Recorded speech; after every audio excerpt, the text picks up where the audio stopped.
fuck, man, I lost so much respect for that guy. Yeah. For Logan Paul. Like, I absolutely, because I didn't watch him back in the day when, you know, he had his whole cancellation thing happen and stuff like that.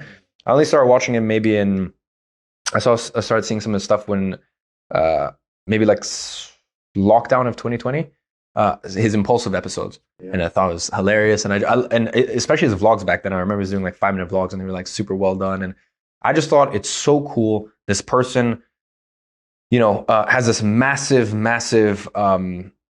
this person has this massive come up, and then they basically get canceled and everything goes away and everything dwindles. And, you know, everyone hates him. And he just has this redemption arc. And I just thought it was like the coolest thing ever. And I had so much respect for him for, you know, really turning things around and really, just surviving a mass cancellation. So that was also one of the reasons that I bought the NFT. It's just like genuinely, like, of course, $300,000 is a lot of money. But I just thought, you know, and the thing was you got to go in impulsive. I was like, you know what, whatever. I at the time, because I bid on it in the summer, I was like, I need an excuse to go out to America anyway. So this is a good excuse. And yeah, and then I saw what he did with Tate and his comments on Tate. When he was like, "Oh, this person, you know, Tate, he shouldn't have a platform and all this stuff," and I was just like, "You are such a little fucking bitch."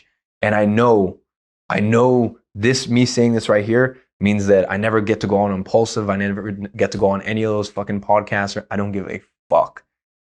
I cannot respect a man who wants someone else deplatformed or canceled when they were canceled themselves for something that was far fucking worse.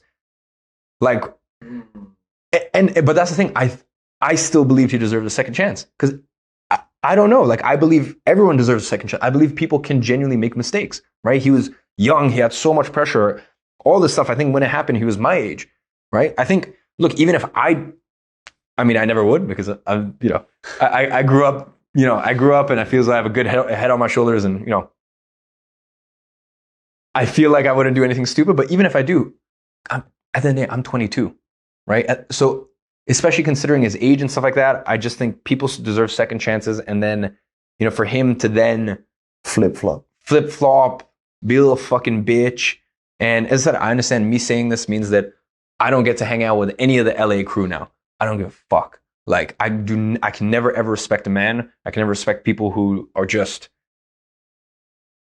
and look, here's the thing. If I met him in person, 100%, I could still get along with him, but I can never truly respect him. And I'd say to his face, look, I don't think you're a man of honor. I think you put money and you put, you know, being a good boy on YouTube. And I understand that's someone's career, right? But at the end of the day, let's say, you know, let's take Nelk for an example, right? Look, I'm sure Nelk could have made a lot more money if they were good boys.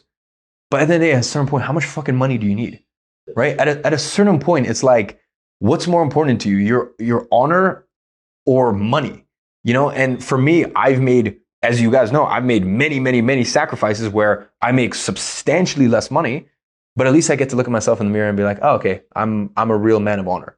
So yeah, I bid on his NFT, and then he did that. And the funny thing is, I released the video, you know, telling the story about it, and then a few days later, you know, he basically came out and was like, oh, you know, Tate deserves to stay canceled and all this stuff. And I was just like,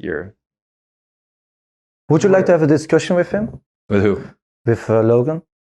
On just a podcast, or talk to him about these kind of subjects? Yeah, for sure. I mean, because I think that's very fucking interesting. Because you say I'm canceled with the LA boys, but for me, I would say fucking invite the guy and have someone whose opinion is not the same. I think you should talk to Tate. Personally. Exactly. Look, I'm just a guy with an opinion, right? I'm not involved in the situation. I'm just saying I can't fully ever respect a person. And I said, look, I could be friendly. I could hang out with him, right? All this stuff. But I would never tell him my secrets. I would never trust him. I would never let him in my corner, because for me, the only people in my corner can only be men of honor. So, yeah, you know, yeah, I don't know. It was unfortunate to see, but I think, you know, him and Tate should definitely have a conversation, or that would be interesting. You know, I think that would be you know, much better.